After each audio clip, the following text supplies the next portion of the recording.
નમસ્કાર વિદ્યાર્થી મિત્રો, આપનું સ્વાગત છે મારી યુટ્યુબ ચેનલમાં.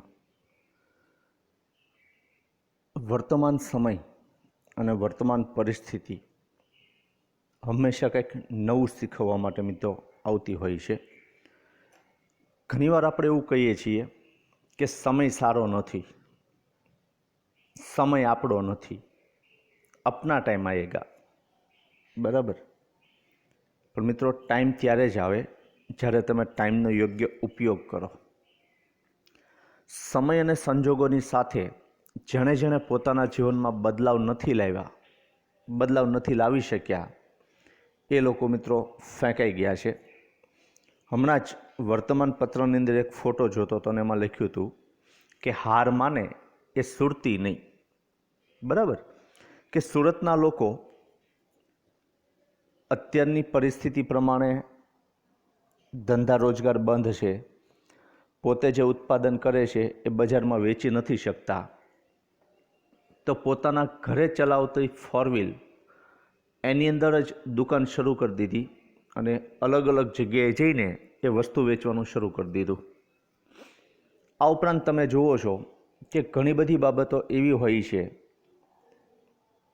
કે જે આપણને ઘણું બધું શીખવી જાય છે.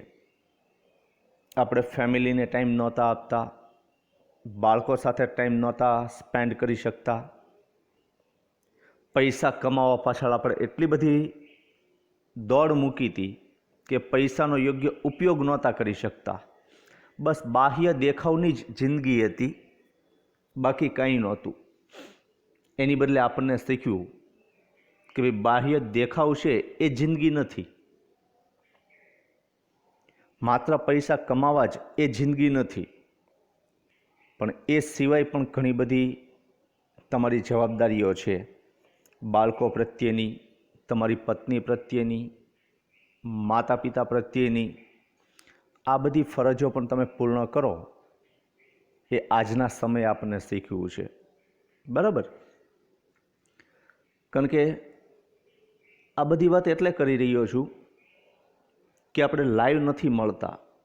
લાઈવ મળે તો હું તમને વાત કરી શક્યો હોત કે શું, કેવી રીતે અને કોની સાથે ક્યારે કેવી રીતે વાતચીત કરાય. જોકે વિડીયોની અંદર હું કહેતો જ આવ્યો છું.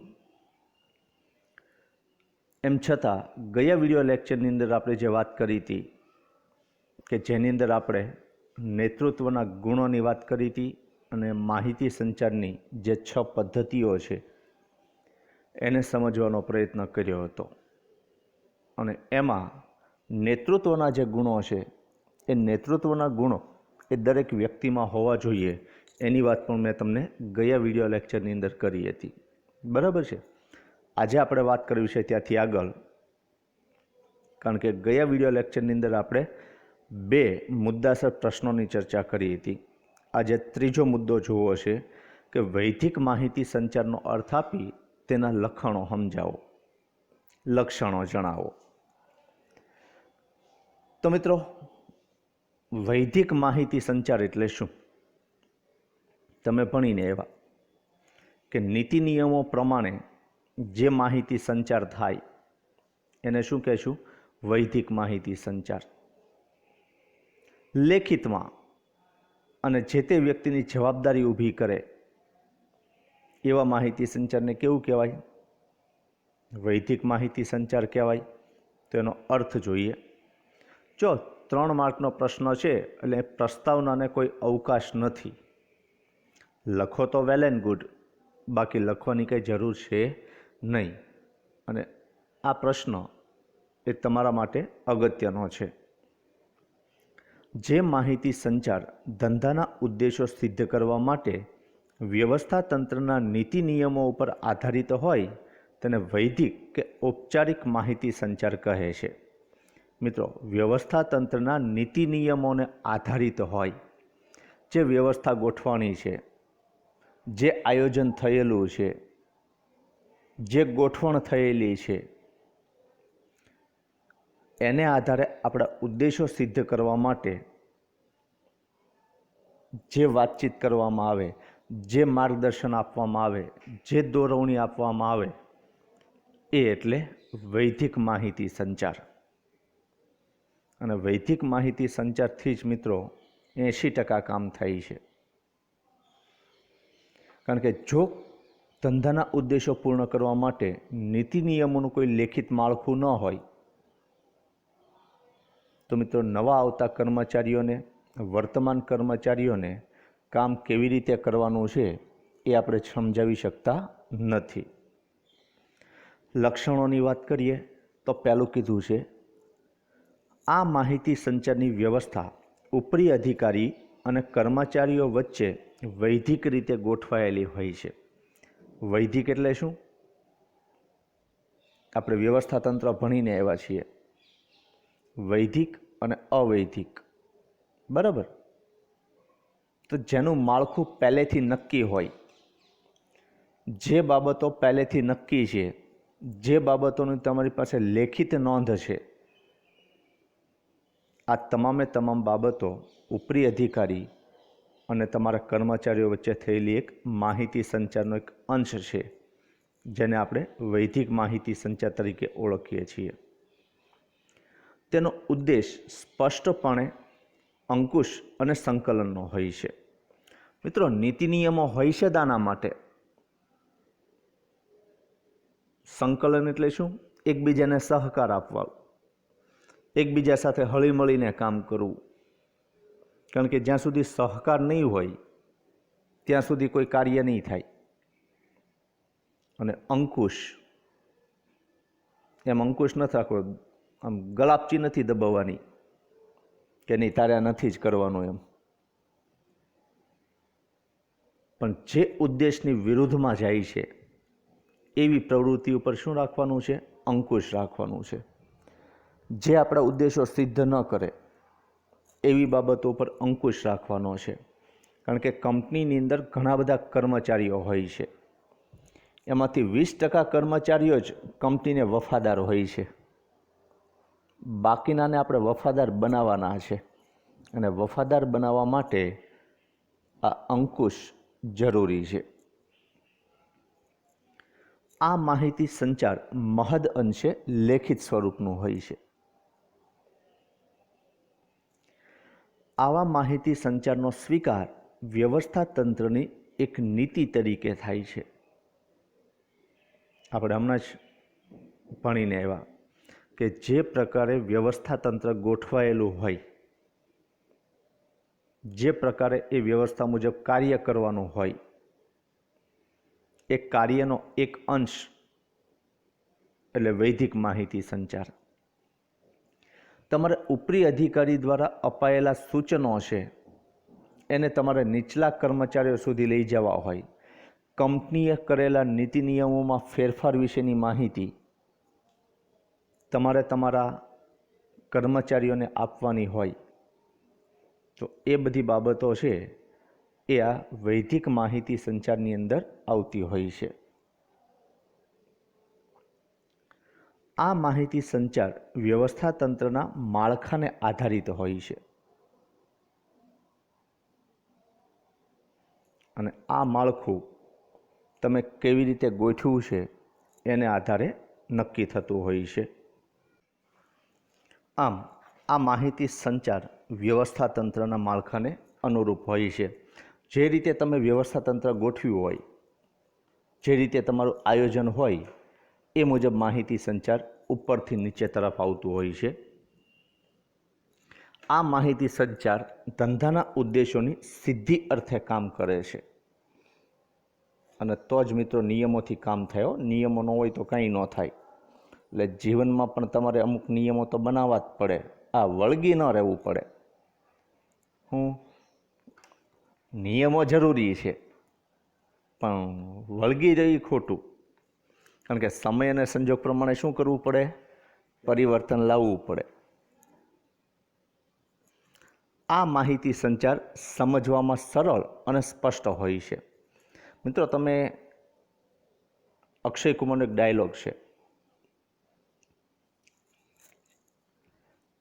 એ તમને ખબર છે કે જો મેં બોલતા હું वो मैं करता हूँ, जो मैं नहीं बोलता वो मैं डेफिनेटली करता हूँ. બરાબર? એટલે નિયમો તો છે જ તે, પણ સાથે સાથે જો નિયમો ન હોય તો એ નિયમો ફેરીને તમારે તમારી અનુકૂળતા મુજબ કાર્ય કરી રહેવું પડે છે.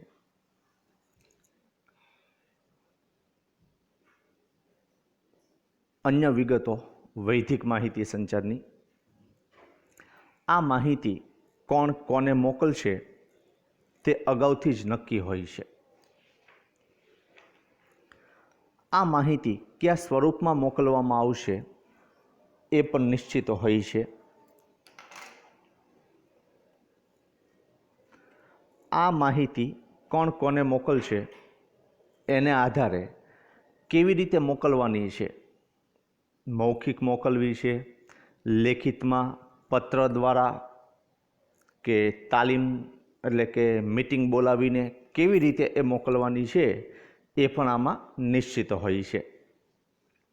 ઉદાહરણ જોઈએ તો કીધું છે કે અનિયમિત અને પૂર્વ મંજૂરી વગર ગેરહાજર રહેતા કર્મચારીઓને ચેતવણી રૂપે આપવામાં આવતી નોટિસ.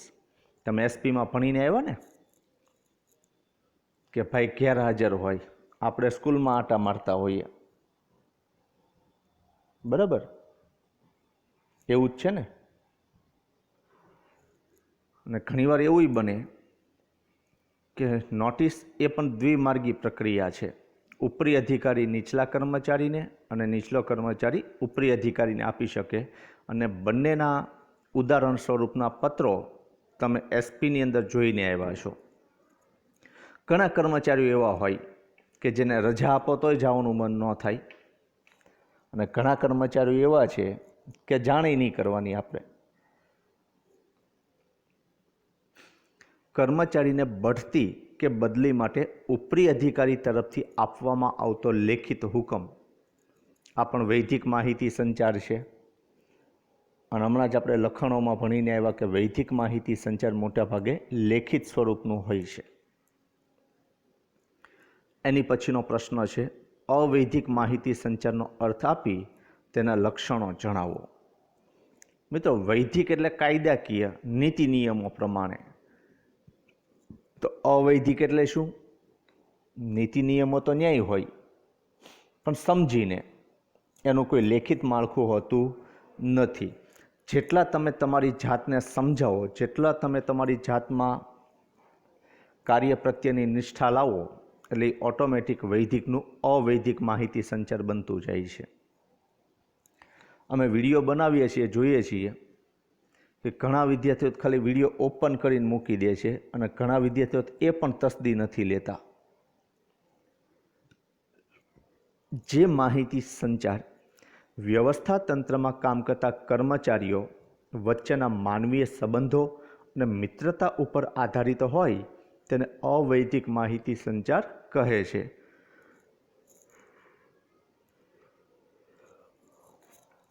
મોટાભાગે માનવીય સંબંધો અને મિત્રતા ઉપર, જો ફરીથી કહું છું કે અહીંયા કોઈ નીતિ નિયમો લાગુ નથી પડતા, પણ એકબીજા સહકારની ભાવનાથી જ્યારે કામ કરતા હોય ત્યારે મિત્રો મિત્રતાભર્યું વાતાવરણ થઈ જતું હોય છે.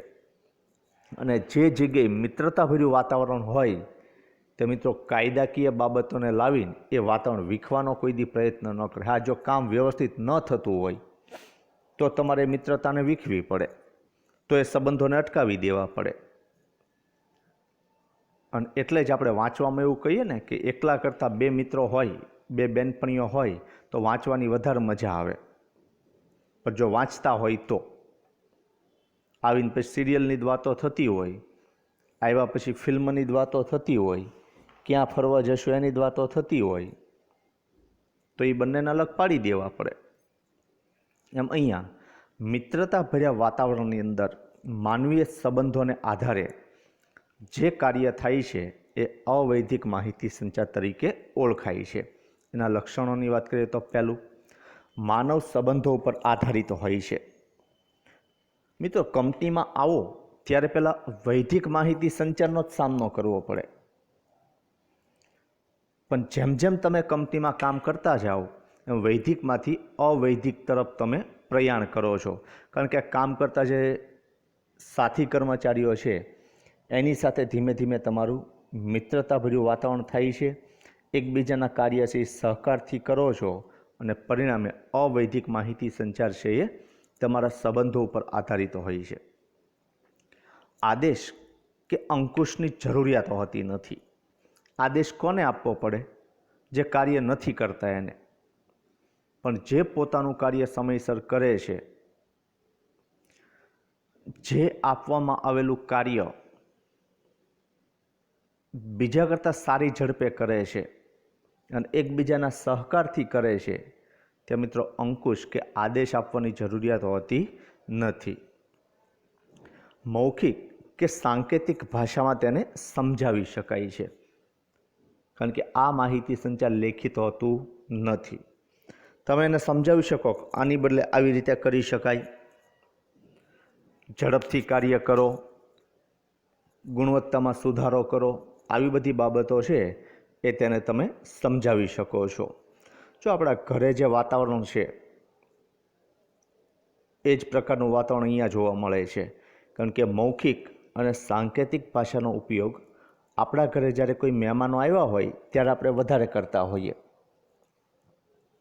મમ્મી પપ્પા બંને ફ્રી ન હોય, મહેમાનો માટે જમવાનું બનાવવું કે ન બનાવવું એવો કોઈ પ્રશ્ન આપણી સામે આવતો હોય, તો વિદ્યાર્થી મિત્રો આ ભાષાનો ઉપયોગ આપણે સૌથી વધારે કરીએ છીએ અને આના દ્વારા જ આપણે ઘણી બધી બાબતો સમજી શકીએ છીએ.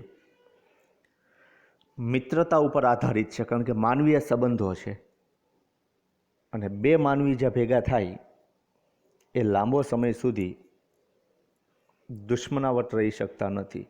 જો દુશ્મનાવટ રહે છે શા માટે? બંને દૂર રહીને એકબીજા વિશે વખોડે છે ત્યારે. પણ જો એકબીજાને સાથે રાખવામાં આવે તો જે દુશ્મનો હતા એ મિત્રતામાં પરિણમે છે, દુશ્મની જતી રહે છે. તો પરિણામે અવૈધિક માહિતી સંચાર મિત્રતા ઉપર આધારિત હોય છે, પરિવર્તનશીલ અને સરળ હોય છે. સમય, સંજોગ અને પરિસ્થિતિ પ્રમાણે માહિતી સંચાર બદલાય છે, કામ કરવાની પદ્ધતિ બદલાય છે. પરિણામે કંપનીના જે ઉદ્દેશો છે એ સમય સંજોગો પ્રમાણે પરિવર્તન કરીને ઝડપથી પૂર્ણ થાય એ પ્રકારનું કામગીરી અવૈધિક માહિતી સંચારમાં ગોઠવી શકાય છે. આમાં વિધિને એટલે કે નીતિ નિયમોને કોઈ મહત્વ નથી. અહીંયા નીતિ નિયમો જોવા જ ન મળે. હા, મૌખિક સમજો છો એ તમારા નીતિ નિયમો જ છે, બરાબર. ઘણા લોકો એવા હોય છે, તમે ફિલ્મ જોયું હશે મેડમ ગીતા રાની, જેની અંદર તમે જુઓ કે નિયમો તો લાગુ પડે જ છે, પણ કોને કેવી રીતે લાગુ પડે છે એ તમે જુઓ. પણ એમાં પણ રવિવારે આવવાનો જે સવાલ હતો એ નીતિ નિયમોમાં નથી, બરાબર. એમાં સ્પષ્ટ કીધું હતું કે શિક્ષકોએ રવિવારે આવવાની જરૂર નથી, પણ હું તો આવીશ. તો એ નિયમ નથી. શાળાના સમય પછી પણ કામ કરવું એ નિયમ નથી. ઘણા કર્મચારીઓ એવા હોય છે કે કંપની માટે તન, મન અને ધનથી કામ કરતા હોય, ત્યારે એ નીતિ નિયમોથી કામ નથી કરતા. એ કંપની સાથે થયેલા એટેચમેન્ટ, કંપની સાથે રહેલી લાગણીઓને આધારે કામ કરતા હોય છે. એટલે અહીંયા કોઈ નીતિ નિયમોને સ્થાન નથી. વ્યવસ્થા તંત્રને વધુ સંકલિત અને વધુ વિશ્વસનીયતા પ્રદાન કરે છે. મિત્રો, જ્યારે મિત્રતાભર્યું વાતાવરણ હોય, માનવીય સંબંધો એકબીજા સાથે જોડાયેલા હોય, ત્યાં વિશ્વાસથી જ કામ થતું હોય. ત્યાં તમારે અંકુશ, આદેશો, નીતિ નિયમો, જો નીતિ નિયમો હોય ને, એટલે આપણે ગુજરાતમાં ખાસ કરીને ઇન્ડિયામાં ટેવ છે, નિયમો શાની માટે બને? તોડવા માટે. એટલે આપણે મોટાભાગે આ નીતિ નિયમો છે એને ફોલો નથી કરતા, તોડીએ છીએ. લખ્યું કે અહીંયા ઝાડ પાનને તોડવા નહીં, નુકસાન પહોંચાડવું નહીં, ત્યાં તે વાંદર રમત કરીને આપણે ઝાડ પાન તોડતા હોઈએ છીએ. ઠેકડા મારીએ ને, કારણ કે પૂર્વજોના લક્ષણો દેખાય તરત. એમાં લખવું પડે છે બૂટ ચપ્પલ અહીં ઉતારવા, આપણે એનાથી વિરુદ્ધ દિશામાં જ હોઈએ. અને કહેવાય છે કે જે દેશની અંદર પાણી પીવાના ગ્લાસને પણ સાંકળથી બાંધવી રાખવો પડતો હોય, કે વિશ્વસનીયતા ક્યાં આવી? અને એટલે જ આપણા દેશમાં એકબીજા ઉપર આક્ષેપો નાખવામાં, એકબીજા સાથે દુશ્મન છીએ એવો અહોભાવ દર્શાવવામાં જ આપણી કામગીરી છે એ અટકી જાય છે. જ્યારે અવૈધિક માહિતી સંચારમાં આવું કંઈ થતું નથી. એટલે અહીંયા એકબીજા સાથે વધારે સંકલનથી કામ થાય છે, એકબીજા ઉપર રહેલા વિશ્વાસને લીધે કામ થાય છે. એટલે કંપનીમાં પણ એક વિશ્વાસભર્યું વાતાવરણ ઊભું થાય, જે કંપનીને લાભદાયક હોય છે. અવૈધિક માહિતી સંચાર એ વૈધિક માહિતી સંચારનો વિકલ્પ નહીં, પરંતુ પૂર્તિ છે. કેમ? કારણ કે વૈધિક માહિતી સંચારથી તમે એકબીજા સાથે જોડાવશો અને વધારે સારી કામગીરી કરવા માટે અવૈધિક માહિતી સંચારનો જ સહારો લ્યો છો. એટલે નીતિ નિયમો તો હોય જ છે, પણ હવે તમારે સમજવા નથી પડતા. તમે સમજીને કામ કરો છો, તમે તમારી અનુકૂળતા મુજબ કામ કરો છો. એટલે વૈધિક માહિતી સંચારના જે નીતિ નિયમો છે એ ઉદ્દેશો, કંપનીના નક્કી કરેલા ઉદ્દેશો એને પૂર્ણ કરવા માટે જે કાયદાકીય બાબતોનો છે એને સિદ્ધ કરવા માટે અવૈધિક માહિતી સંચાર છે એ ઉપયોગી છે. ઉદાહરણ જોઈએ તો કારખાનાનો મેનેજર કામદારોને કામ કરવાની સૂચના આપે તો લેખિત નથી, મૌખિક છે. સેલ્સ મેનેજર સેલ્સ કાઉન્ટર પાસેથી પસાર થતા સેલ્સ પ્રેઝન્ટેશન અંગેની માહિતી કે સૂચના સેલ્સમેનને આપે. ત્રીજો પ્રશ્ન, આમ જોઈએ તો પાંચમો પ્રશ્ન, માહિતી સંચારના અવરોધો દૂર કરવાના ઉપાયો. માહિતી અવરોધાય નહીં એ રીતે વ્યવસ્થા તંત્રના માળખાને અનુરૂપ માહિતી સંચારના તંત્રને ગોઠવવું જોઈએ. માહિતીનો ફ્લો છે ને એ એક સરખો જોવો જોઈએ, કંઈ અટકે નહીં, કે અંદર મીઠું મરચું મસાલો ભરાય નહીં, એવી રીતે તમારે વ્યવસ્થા તંત્ર ગોઠવવું જોઈએ. માહિતી આપનાર કે જે માહિતી આપે તે સ્પષ્ટ હોવી જોઈએ, જેથી માહિતી મેળવનાર તેને સારી રીતે સમજી શકે. સવારે આવતાની સાથે તમારા બોસ તમને કંઈક સૂચના આપે અને 11 વાગે સૂચના ફરી જાય, એવું માહિતી સંચાર ન હોવું જોઈએ. એક વખત લીધેલો નિર્ણય, એક વખત અપાયેલી સૂચના એ આજીવન એ રીતે જ રહેવી જોઈએ. કારણ કે ઘણાને ટેવ હોય કે આવતાની સાથે કંઈક બીજી તમને સૂચના આપે અને થોડીક વાર રહીને બોલાવીને એવું કે ભાઈ આમ નહીં, હવે તમારે આમ કરવાનું છે. કારણ કે હુકમની એક વાક્યતા ન જળવાય, એક સૂત્રતા ન જળવાય તો વિદ્યાર્થી મિત્રો કર્મચારીઓને કામ કરવાની મજા આવતી નથી. આમ જે માહિતી આપો છો એ સ્પષ્ટ હોવી જોઈએ, સામેનો વ્યક્તિ સમજી શકે એવી હોવી જોઈએ અને સતત એમાં ગૂંચવણ ઊભી થાય એવા પ્રયત્નો કરવા જોઈએ નહીં. માહિતી પ્રસારણના સંદર્ભમાં યોગ્ય માધ્યમની પસંદગી કરવી જોઈએ. માધ્યમ જરૂરી છે કે પ્રસારણ વિખાઈ જાય, અને જો પ્રસારણ વિખાય તો મેળ ન આવે વિદ્યાર્થી મિત્રો. કારણ કે એમાં ધીમે ધીમે કરતાં અલગ અલગ મરી મસાલો છે એ એડ થતો જાય. ઓલા જેવું છે, તમે એક યુટ્યુબમાં વિડીયો જોજો કે એક પ્રયોગ કરતા હતા, 20-25 માણસોને ઊભા રાખ્યા હતા. એમાં જે મુખ્ય વ્યક્તિ છે જે આ કસોટી લેતો હતો, એણે એક વ્યક્તિના કાનમાં કંઈક કીધું અને પછી એ જ વાત એણે બધાના કાનમાં કહેવાની હતી. એક વ્યક્તિ બીજાના, બીજો ત્રીજાના, ત્રીજો ચોથાના, એમ 25મો વ્યક્તિ આવ્યો તો માહિતી જ બદલાઈ ગઈ. કેમ? તો કે પ્રસારણ યોગ્ય હતું નહીં. એટલે જ્યાં સુધી તમે માહિતી પ્રસારણ માટેનું માધ્યમ યોગ્ય રીતે પસંદ ન કરો ત્યાં સુધી તમારી માહિતી યોગ્ય રીતે સામેના વ્યક્તિ સુધી પહોંચતી નથી. માહિતી પ્રસારણના સંદર્ભ માહિતી સંચાર દ્વિમાર્ગીય પ્રક્રિયા હોવાથી માહિતીનો પ્રવાહ બંને દિશામાં સહેલાઈથી આગળ વધે એવી વ્યવસ્થા ગોઠવવી જોઈએ. જો બંને તરફ એટલે શું? ઉપરી અધિકારીને પણ માહિતી યોગ્ય રીતે મળે અને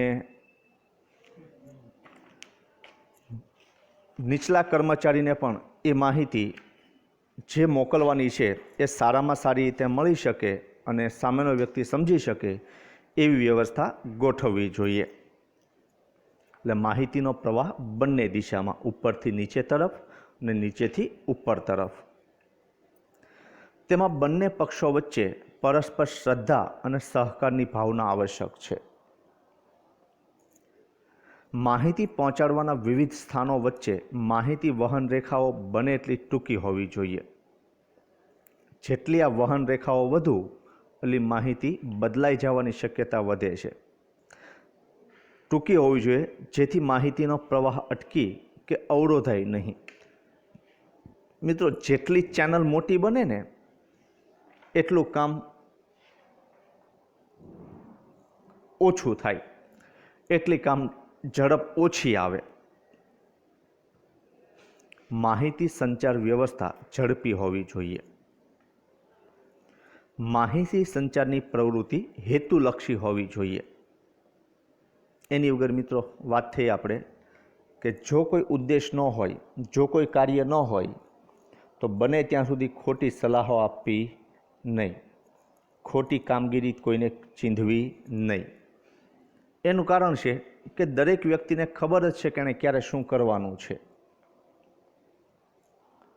અને જો આપણે વારંવાર એને જે તે સૂચના આપ્યા કરીએ તો મિત્રો એ સૂચનાનું પાલન નહીં કરે, અર્થનો અનર્થ કરશે. એટલે પ્રવૃત્તિ કેવી હોવી જોઈએ? હેતુલક્ષી હોવી જોઈએ. બિનજરૂરી માહિતીનું પ્રસારણ માહિતી સંચારના માધ્યમો ઉપર ભારણ કરે છે. તેથી યોગ્ય પ્રસારણ થવું જોઈએ.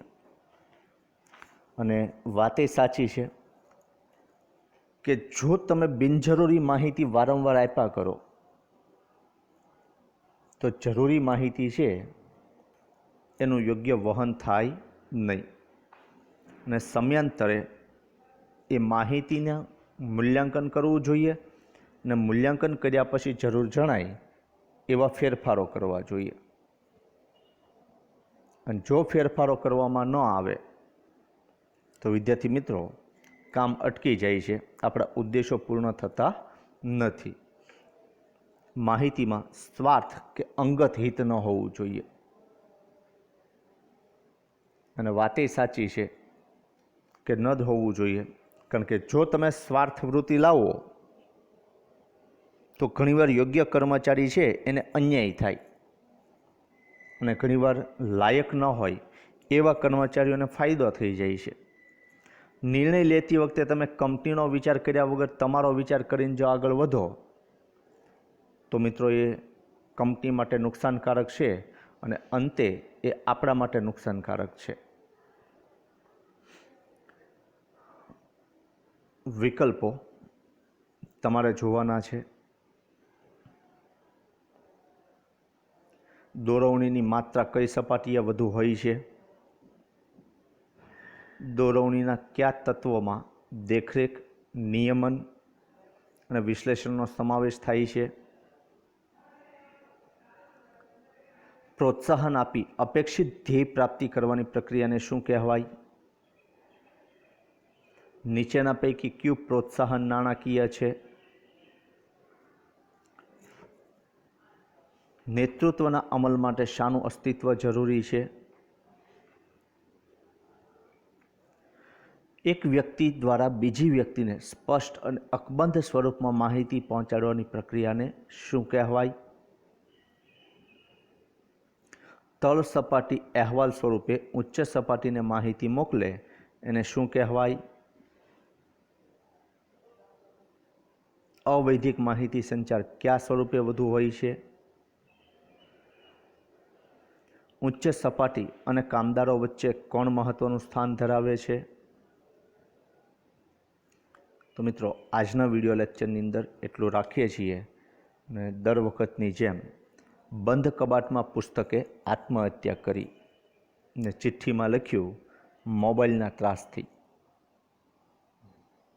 કારણ કે અત્યારે મોબાઈલ એટલો બધો આગળ વધી ગયો છે કે મિત્રો કોઈ પાસે પુસ્તકો વાંચવાનો કે કબાટમાંથી પુસ્તકો કાઢવાનો ટાઈમ જ નથી. બરાબર? તો શક્ય હોય એટલું વાંચન વધારશો. વાંચનથી તમારા નોલેજમાં જે વધારો થશે એ વધારો તમને કાયમી રહેશે. તો આજના વિડીયો લેક્ચરની અંદર આપણે એટલું રાખીએ છીએ. આવતા વિડીયો લેક્ચરમાં